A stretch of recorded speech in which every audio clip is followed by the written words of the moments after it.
बहुत बहुत पुरानी बात है। उस समय इस धरती पर मनु नाम के एक बहुत अच्छे और धर्मात्मा राजा का राज था। उनका नाम था वैवस्वत मनु। वे कोई साधारण राजा नहीं थे, बल्कि सूर्य भगवान के पुत्र थे। इसी वजह से उन्हें वैवस्वत मनु कहा गया।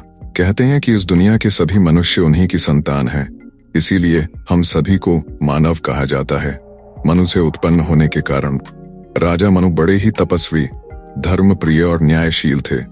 वे हर दिन नियम से उठते, भगवान की पूजा करते, नदी किनारे स्नान करने जाते, दान पुण्य करते और प्रजा का भला सोचते। वे हमेशा यही सोचते रहते कि धरती पर सुख, शांति और धर्म बना रहे। एक दिन की बात है, मनु जी सुबह सुबह उठे और पूजा करने के बाद सरस्वती नदी पर स्नान के लिए पहुंचे।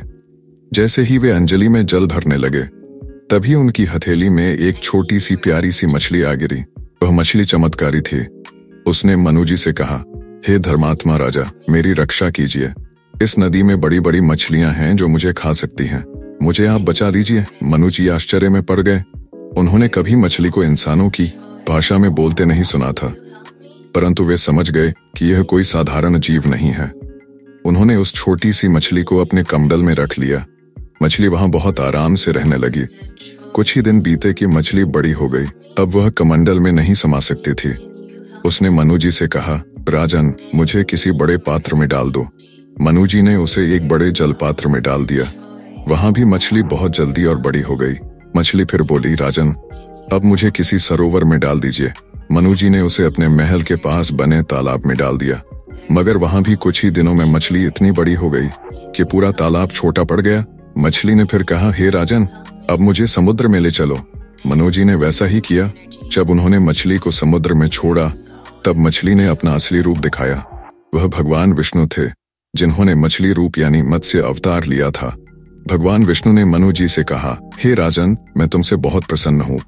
शीघ्र ही इस धरती पर भयंकर प्रलय आने वाला है। चारों ओर पानी ही पानी हो जाएगा, सब कुछ डूब जाएगा। उस समय मैं तुम्हें एक विशाल नाव भेजूंगा। तुम उस नाव में अपनी प्रजा के 7 महान ऋषियों, वनस्पतियों के बीज, सभी जीव जंतुओं के जोड़े और आवश्यक वस्तुएं रख लेना।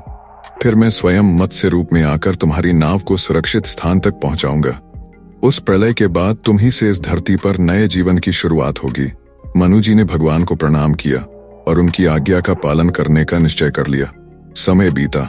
एक दिन आकाश में काले काले बादल घिर आए, तेज हवाएं चलने लगीं, आकाश में बिजली चमकने लगी, धरती कांपने लगी, समुद्र की लहरें ऊंची ऊंची उठने लगी, सारे जंगल डूब गए, सभी पर्वत पानी में समा गए।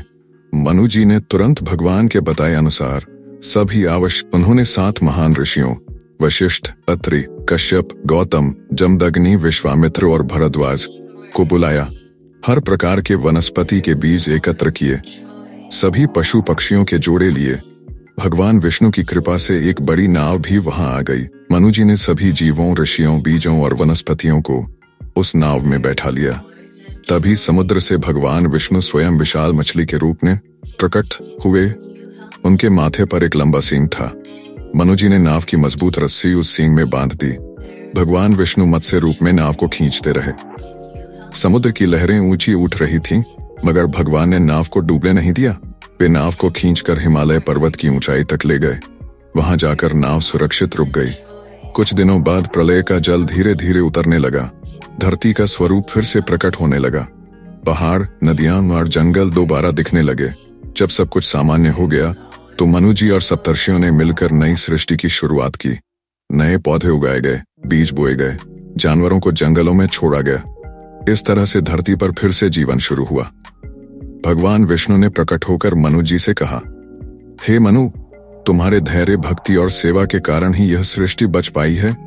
तुमने जो काम किया है वह अतुलनीय है, वह अतुलनीय है। इस मनवंतर का नाम वैवस्वत मनवंतर होगा और जब तक सृष्टि है, तुम्हारा नाम इस धरती पर अमर रहेगा। मनु जी ने भगवान का आशीर्वाद लिया। उन्होंने प्रजा के लिए नए नियम बनाए। खेतों की जुताई, बीज बोना, अनाज उगाना, पशुपालन, वस्त्र बनाना, घर बनाना, सब शुरू किया। उन्होंने समाज में शांति, न्याय, धर्म और प्रेम फैलाया। कुछ समय बाद मनु जी ने कठोर तपस्या की। हिमालय के एकांत में जाकर हजारों वर्षों तक ध्यान लगाया। उनकी तपस्या से प्रसन्न होकर ब्रह्मा जी स्वयं प्रकट हुए। उन्होंने मनु जी से वरदान मांगने को कहा। मनु जी ने कहा, हे ब्रह्मा जी, मेरी इच्छा है कि इस धरती पर मनुष्य हमेशा धर्म का पालन करें, सत्य, दया, सेवा और भक्ति उनके जीवन के मूल सिद्धांत बने। ब्रह्मा जी ने प्रसन्न होकर कहा, हे मनु, ऐसा ही होगा। तुम्हारे बनाए धर्म के नियम ही आगे चलकर वेद, उपनिषद, शास्त्र और स्मृतियों का आधार बनेंगे। तुम्हारा नाम सदा लिया जाएगा। तुम्हारे द्वारा रचित मनुस्मृति से मनुष्य अपने जीवन का मार्गदर्शन पाएंगे। इसके बाद मनु जी ने एक दिन ध्यान करते हुए देखा कि उनके सामने एक सुंदर कन्या खड़ी है। उन्होंने पूछा, तुम कौन हो? कन्या ने कहा, हे राजन, मैं आपकी ही पुत्री हूँ। आपके तप से उत्पन्न हुई हूँ। मेरा नाम इला है। मनु जी ने इला का विवाह चंद्रवंश के आदि पुरुष बुध से कर दिया।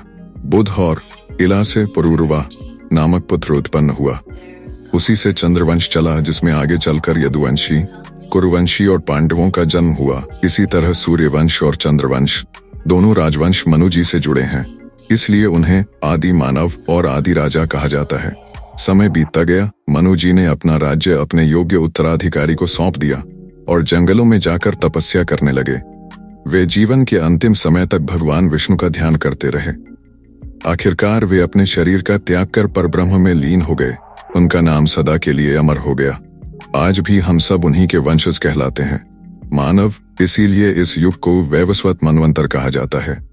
इस कथा से हमें यह सीखने को मिलता है कि जब कोई मनुष्य सच्चे मन से भगवान की भक्ति करता है तो भगवान उसकी हर परिस्थिति में रक्षा करते हैं। धर्म, धैर्य, सेवा और प्रेम, यही जीवन का असली सार है। मनु जी ने हमें यही रास्ता दिखाया। धर्म वह दीपक है जो प्रलय के अंधकार में भी बुझता नहीं। जहाँ सत्य है वहाँ भगवान स्वयं रक्षा करते हैं।